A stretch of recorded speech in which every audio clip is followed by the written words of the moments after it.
दादा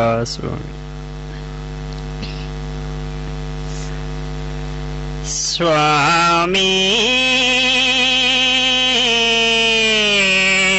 सब संसार के हो साचे श्री भगवान, साचे श्री भगवान। स्थावर जंगम पावक पानी, स्थावर जंगम पावक पानी, धरती बीच समान, सब में महिमा तेरी देखी, सब में महिमा तेरी देखी। कुदरत के कुर्बान, कुदरत के कुर्बान। स्वामी सब संसार के हो साचे श्री भगवान, साचे श्री भगवान। सुदामा के दरिद्र खोए, सुदामा के दरिद्र खोए, बार की पहचान। दो मुट्ठी तंदुल की चाबी, दो मुट्ठी तंदुल की चाबी, दीन द्रव्य महान,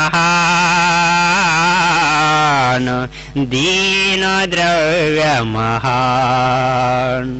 स्वामी सब संसार के हो साचे श्री भगवान, साचे श्री भगवान। भारत में अर्जुन के आगे, भारत में अर्जुन के आगे, आप भये रथवान।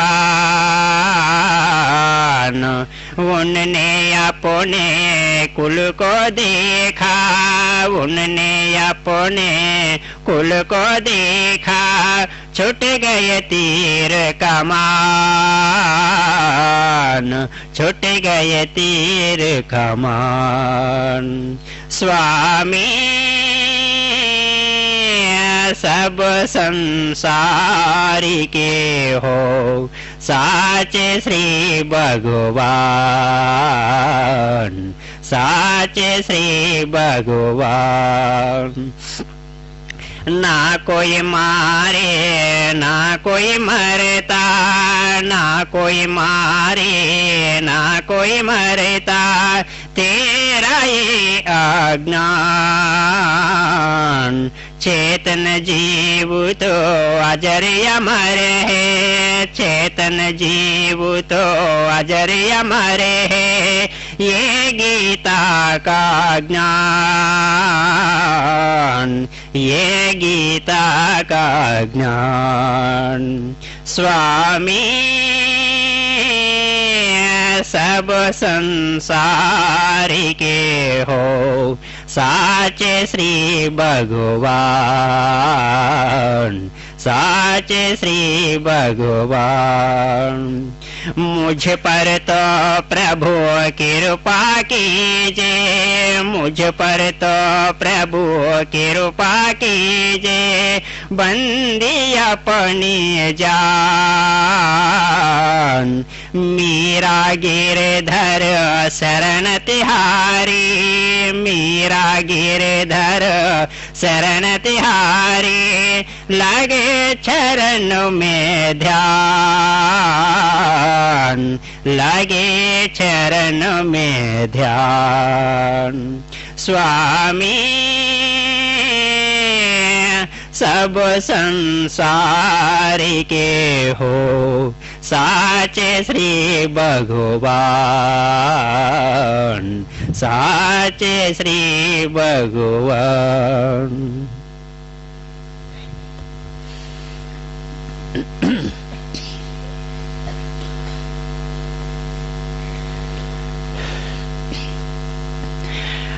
वाणी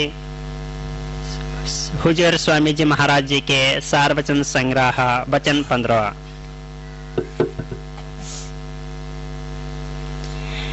देखो सब जग जाते बाहर, देखो सब जग जाते बाहर, देखे देख मैं गतिया जग की, बारो बारियों वर्ण कहा। ये परम संत सदगुरु स्वामी जी महाराज जी की वाणी है। स्वामी जी महाराज जी और भी संत महात्मा जितने भी कहते हैं दुनिया में आए, ऐसे संत महात्मा हमेशा परंपरा से दुनिया में अवतार लेके आते ही रहे। सतयुग, त्रेता, द्वापर, कलयुग, चारों युग में संत महात्मा आए और कबीर साहब ने भी चारों युग में अवतार लिया है। कहते परंपरा से संत महात्मा, उनका इस दुनिया में आने का क्या मकसद, क्या उद्देश्य होता है? हमारे जैसे भूली हुई आत्माओं को जागृत करना, अपने घर ले जाना। क्योंकि हमेशा संत महात्मा ये कहते, भाई ये जो नगरी है, ये जो दुनिया है, ये तुम्हारा नगरी नहीं, तुम्हारा देश नहीं। तुम्हारा देश तो सतलोक सचखंड है, वो परमात्मा का देश ही तुम्हारा देश है। और तुम भी ये शरीर नहीं, ये शरीर तो किराए का मकान है। किसी को 70-80 साल के लिए मिला है, किसी को 90 साल के लिए मिला है। जैसे हमारे दादा परदादा छोड़ के गए, हमें भी छोड़ के जाना है। तो इसीलिए संत महात्मा सच्चाई का होका देते हैं। कहते हैं कि महात्मा परंपरा से सत्संग के रूप में समझाते आए और बहुत सारे जीव सुनते भी आए, लेकिन अगर परिवर्तन ना हो तो उनको दुख होता है। तो इसीलिए संत तरह तरह की वाणियां लिख करके बार बार फिर उसी जागृताई के लिए हमें वो वाणी लिखते हैं और समझाते हैं। बार बार उसी चीज को समझाते हैं। एक ही चीज को इसलिए समझाया जाता है कि रोज रोज सुनने से शायद वो हमारे दिमाग में बैठ जाए। हम सत्संग में क्यों जाना है? ना मालूम किस समय किस जीव के ऊपर उस प्रभु परमात्मा का कृपा हो जाए और संतों की एक वाक्य उसके दिल में लग जाए, इसकी काया पलट हो जाए। भाई सत्संग कोई छोटी मोटी चीज नहीं होती है। सत्संग में जाके ही कितने लोग कहते हैं शराबी कबाबी और चोर डाकू और बुरे लोग भी जाके सत्संग में सत्संग सुन करके उनके अंदर परिवर्तन आके महात्मा बने हैं।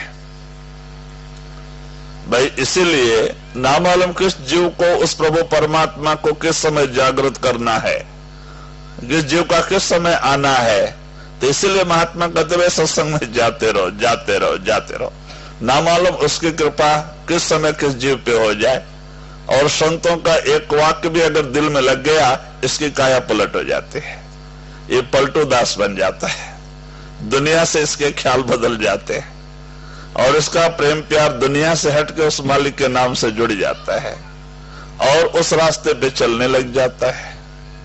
तो इसीलिए महात्मा हमेशा उसी वाणी को बार बार कहते हैं। वही आप स्वामी जी महाराज भी इसमें कहते हैं, देखो सब जग जात बहा। कहते देखो दुनिया इस भवसागर के धार में बहती चली जा रही है। क्या है भवसागर? कहते भाई ये दुनिया ही ये भवसागर है, इसमें ये जीव मरता है, पैदा होता है, मरता है, पैदा होता है, ये भवसागर है। कहते जब से दुनिया बनी है तब से इसमें गोते लगा रहा है। 84 लाख शरीर में भटक रहा है। जहां भी जीव जाए उसको शांति नहीं। अब विचार करो, ये मानव शरीर बड़े भाग्य से मिलता है, ये नर नारायणी शरीर है। अगर ये समय हमारे हाथ से निकल गया, आत्मा जाके पेड़ पौधों के शरीर में गिर जाती है, पेड़ पौधों के शरीर में चली जाती है आत्मा मानव शरीर छोड़ने पे। बताओ उसमें जाके हम सुख और शांति हासिल कर सकते हैं? कहते हैं कि गर्मी, बरसात, ठंडी सब में ऐसे ही पड़ा रहना पड़ता है बेचारे को। कहीं कहीं तो पानी भी पेड़ को मिलता नहीं भाई, वो भी कर्मों के आधार पे ही है। कर्म जो हम इंसानी शरीर में, एक मानव शरीर में, क्योंकि ये नर नारायणी शरीर है, इसमें जो भी कुछ हम भला बुरा कर बैठते हैं उसका परिणाम 84 लाख में हमारी मदद करता है। 84 लाख में भी वो उसी तरह से हमारा साथ देता है। खाली किया करा है खाली मानव शरीर में कर्म। अगर एक इंसान मानव शरीर में पाप ज्यादा करता है, पुण्य कम करता है, उसके पाप ज्यादा और पुण्य कम है, तो आगे अगर वो पेड़ के भी शरीर में जाता है तो उसको दुख ज्यादा और सुख कम होता है। देखो पहाड़ों पे पैदा हो जाता है, पथरीली जगह पे पैदा हो जाता है, ऊंचे ऊंचाई पे जहां पे पानी भी पहुंच नहीं पाता, बेचारा ऐसे ही मर मर के जीता है। वो भी तो एक पेड़ है। और एक पेड़ वो खेतों में पड़ा होता है, जब हम फसल को पानी देते हैं तो उसको रोज रोज पानी मिलता है, वो भी तो पेड़ है। वो भी एक कुत्ता है जो दरवाजे दरवाजे घूमता है, कोई रोटी का टुकड़ा नहीं देता है, लकड़ी लेके मारते हैं, पत्थर मारते हैं। वो भी, उसकी भी तकदीर देखो। और वो भी एक कुत्ता है, बंगले में रहता है, बेड पे सोता है, कार में घूमता हुआ है, तो कुत्ता ही। भाई क्यों? उसने अपना मानव शरीर में बिगाड़ लिया है। ये नर नारायण शरीर है, इसमें जो भी करोगे उसका परिणाम 84 में आपको साथ देगा। करते हैं मानव शरीर में, लेकिन भुगतते हैं 84 लाख जीवाजुन में। तो कहते भाई वो, इसीलिए संतों ने इसकी बड़ी महिमा गाई है। कहते देखो पेड़ पौधे के शरीर में जाके हम सुख शांति हासिल कर पाएंगे, और पशु पक्षी के शरीर में 30 लाख प्रकार के पेड़ पौधे हैं, 27 लाख प्रकार के तो कहते हैं कीड़े मकोड़े हैं, 2 तत्व, 14 लाख प्रकार के पक्षी हैं, 9 लाख प्रकार के पानी में रहने वाले जीव हैं, और फिर 4 लाख प्रकार में देवी देवता भूत प्रेत यक्ष गंधर्व मानव, ये सारे आते हैं। लास्ट स्टेज जब यह आत्मा 84 लाख शरीर में धक्का खा लेती है, दुख भोग लेती है, प्रभु परमात्मा को दया आके आत्मा को एक छोटा सा समय ये नर नारायणी शरीर देता है। भाई क्यों देता है? अपने आत्मा के उद्धार के लिए, परमात्मा के भक्ति के लिए। संतों महात्माओं ने शरीर की बड़ी महिमा गाई है। देखो एक ही मानव शरीर में किया कराया कर्म बेचारे को 84 में भुगतना पड़ता है। अगर एक उसने मानव शरीर में अच्छा कर्म कर लिया, कहते हैं भले भक्ति ना किया, अच्छा कर्म किया, दान पुण्य किया, सच्चाई के ऊपर व्यवहार किया, चला, दया भावना लेकर के लोगों की मदद किया, तो कहते हैं वो उसको आगे मिलता है। ऐसे ही वो आत्माएं हैं जो बंगले में रहती हैं, कार में घूमती है, भले कुत्ता के शरीर में हो। ऐसे ही वो जानवर भी होते हैं। देखो ऐसे ऐसे खानदान, ऐसे ऐसे रईस के घर में जाके गिर जाते हैं, उनको सुख और आनंद होता है। और वही आत्मा जो पाप ज्यादा पुण्य कम किया है, गरीब के हाथ में जाके लग जाती है, जिसको टाइम पे खाना नहीं मिलता है, पानी नहीं मिलता है, जानवर के शरीर में जाए तो भी दुखी होता है। अपना ही प्रारब्ध है, अपना कर्म है। तो कहते भाई अपना कर्म बनाने के लिए हम स्वतंत्र हैं। प्रारब्ध के ऊपर तो शरीर मिल गया है, सुख दुख आता है, लेकिन अभी कर्म करने के लिए मालिक ने हमें स्वतंत्रता दिया है। भाई कैसा भी कर्म अच्छा करके, जब तब करके, कहते उस मालिक की भक्ति करके, भजन सुमरन करके मालिक से भी जाके मिल सकते हो, दान पुण्य करके, जब तब करके राजा महाराजा श्रीमान साहूकार बन के भी आ सकते हो, और पाप कर्म करके नरकों में जाके सजा भी भुगत सकते हो। ये मानव शरीर को कर्म की स्वतंत्रता है, लेकिन कुछ प्रारब्ध बीच में आतंक आता है। प्रारब्ध के ऊपर ये शरीर मिला है। जो सुख दुख और जो कुछ हमें यहाँ मिलना है प्रारब्ध के अनुसार मिलता है, लेकिन कर्म करने के लिए इंसान स्वतंत्र है। अब कुछ भी कर्म कर सकता है वो, अपने जिंदगी को 84 के अंदर सुख से भी बिताने के लिए अच्छा कर्म भी कर सकता है, बुरा कर्म भी कर। लेकिन इंसान कहते हैं कि अज्ञान वशात है। देखो, धन के लिए, मान बढ़ाई के लिए इंसान क्या क्या नहीं कर बैठता है। कहते भाई कितना बुरे बुरे कर्म कर देते हैं, कत्ल करते हैं बुरे बुरे पैसे के लिए। कैसे कैसे, अब बताओ उसकी सजा नहीं मिलेगी? भाई जिसका गला हम काटते हैं, वो जब हमारा गला काटेगा तभी जाके वो हमारा कर्म पूरा होता है, कर्जा पूरा होता है। 84 लाख जीवाजून ऐसे ही है। तो इसीलिए महात्मा हमें समझाते हैं, भाई देखो तुलसीदास ने रामायण में भी लिखा है, कर्म प्रधान जगत कर राखा और जो जस करे तो तस फल चाखा। उस काल कर्ता ने, काल और माया ने इस सृष्टि में, इस त्रिलोकी सृष्टि में कर्म प्रधान रख दिया है। अब जो जैसा जैसा कर्म करेगा उसको भुगतने के लिए आगे लाचार आना ही पड़ता है उसको। तो इसीलिए महात्मा कहते भाई अब ऐसे कर्म करो, ऐसे कर्म जो आपको फिर भवसागर में आना ही ना पड़े। इस भवसागर को, इस जन्म मरण के चक्कर से छुटकारा मिल जाए। भवसागर क्या है? पैदा होना मरना, पैदा होना मरना। कहते हैं पैदा होने में भी दर्द दुख होता है, 9 महीने उस कठिन काल की कोठरी में बिताना पड़ता है, नरक में।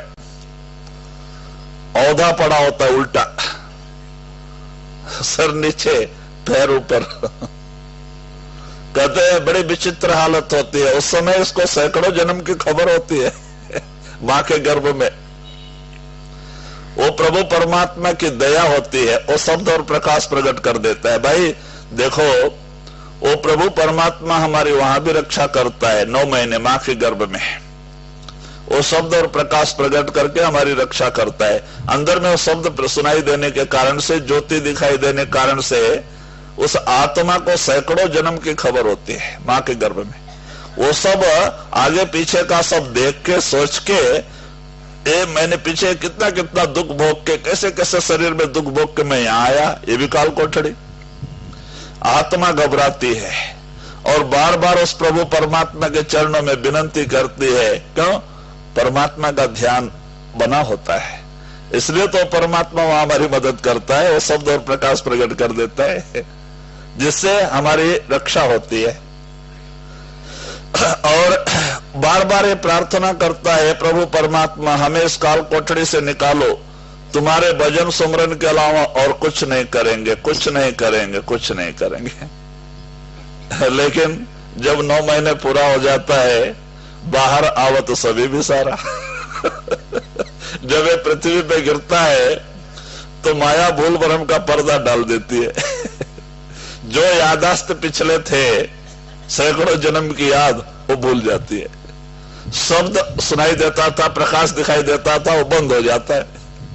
भूल भरम का पर्दा, सारे भूल भरम पर्दा डाल देती है माया, गिरते ही सब कुछ भूल जाता है। और इसीलिए वो बच्चा, वो आत्मा रोने लगता है। जब उसके शब्द और प्रकाश, जो आनंद अंदर था, वो चले जाने से, सैकड़ों जन्म का जो यादाश्त था वो भूल जाने से बच्चा रोता है, वो आत्मा रोता है, मैं कहां आ गया, कहां आ गया। वो रोता है, दुनिया वाले लोग खुशी मनाते हैं। इसीलिए तो कबीर साहब ने कहा, देखो जब तुम पैदा हुए तुम रोए जग हंसा, अब ऐसे करने कर चलो तुम हंसे और जग रोए। मरने के समय तुम हंसते हुए जाओ और दुनिया तुम्हारे लिए रोए। बड़ा अच्छा महात्मा था, बड़ा अच्छा। और भी थोड़ा दिन रहा तो अच्छा था। भाई किसके लिए रोएंगे? भक्तों के लिए। दुनियादार के लिए कौन रोता है? देखो हमारे दादा परदादा गुजर जाते हैं, हमारे घर में कुटुंब परिवार गुजर जाते हैं, रोते हैं लोग स्वार्थ के लिए। मेरा क्या हाल होगा, मेरे लिए तो क्या करके गया, उसके लिए नहीं रोते। वो वो जो मर गया उसके लिए तो कोई रोने वाला ही नहीं, ये अपने लिए रोते मेरा क्या हाल होगा, मेरे लिए तो क्या करके गया, अब मैं कैसे रहूंगा वो मर गया उसके लिए रोने वाला नहीं। लेकिन महात्मा जाते हैं, दुनिया रोती है और मालिक से प्रार्थना करते हैं। तो कहते भाई इसीलिए ऐसा करने कर चलो तुम हंसे, क्योंकि एक भजन सुमरन करने वाला अभ्यासी मरने के समय उसको इतना ही खुशी, इतना आनंद होता है, जिसके अंदर वो शब्द प्रकट हो गया है, कहते गुरु प्रकट हो गया, उसको इतना आनंद, इतना खुशी होता है जितना एक नौजवान लड़के को उसके शादी के समय अब एक नौजवान लड़के को सबसे खुशी का दिन उसकी शादी का ही है अब उतनी खुशी एक साधन अभ्यास करने वाले को मरने के समय होती है क्योंकि गुरु आके खड़ा होता है, शब्द प्रकट कर देता है और ये बड़े आनंद में चोला छोड़ के जाने के लिए तैयार हो जाता है।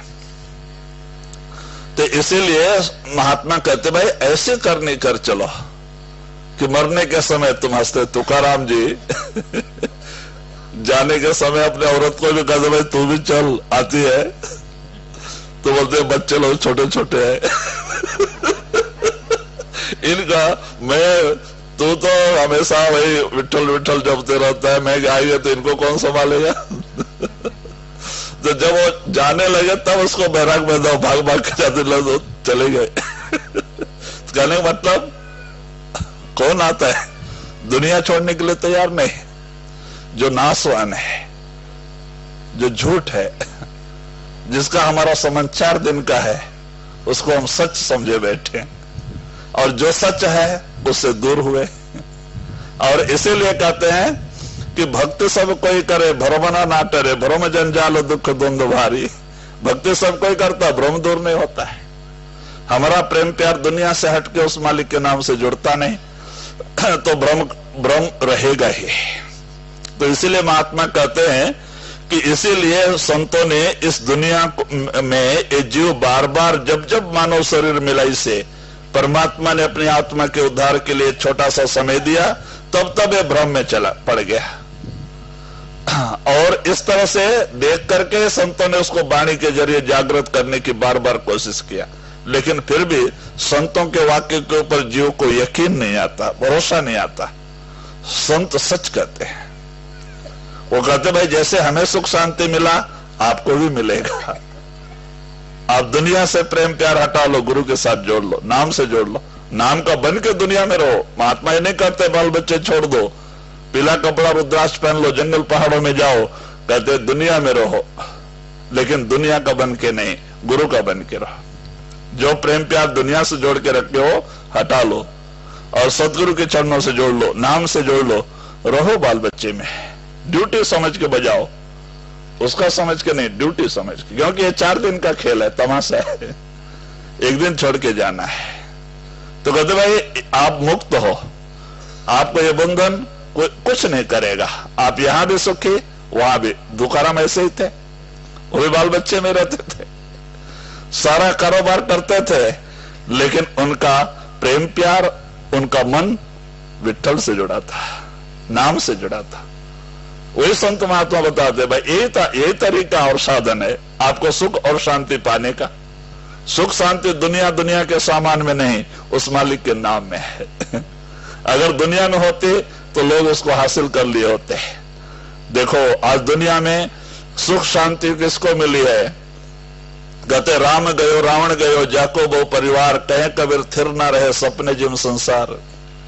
कबीर साहब कहते हैं हमारी आपकी क्या बात है, राम रावण जैसे बड़े बड़े चक्रवर्ती राजा भी आके, अवतार भी आके दुनिया से चले गए, उनका नामो निशान तक भी नहीं रहा। जो सोने की लंका और 1 लाख पुत्र 1.25 लाख नाती, तारावण कर दिया न बाती 1 लाख तो लड़के थे रावण के 1.25 लाख नातू और एक से एक बहादुर थे लोग लेकिन 9-10 दिन ही लड़ाई चली। कहते 1 लाख पुत्र 1.25 लाख नाती 9 दिन में ही मर गए लास्ट में 10वें दिन रावण मरा सबको खत्म करके। और फिर वही देखो श्रीलंका है, जहां सोने के बिल्डिंग थे, बंगले थे, क्योंकि उनका लड़का इंद्रजीत, रावण भी त्रिलोकी का मालिक था। सब स्वर्ग बैकुंठ कैलाश से जितने भी सोना चांदी सब लाके उन्होंने अपने लंका में बिल्डिंग बनाए थे। वहां से मार मार के लेके आके इधर, लेकिन कुछ नहीं। आज वही श्रीलंका जाए तो सोना ढूंढने से भी नहीं मिलता है। और उसके जमाने में बिल्डिंग सब सोने के थे। सोने की लंका। तो समय होता है, टाइम होता है। और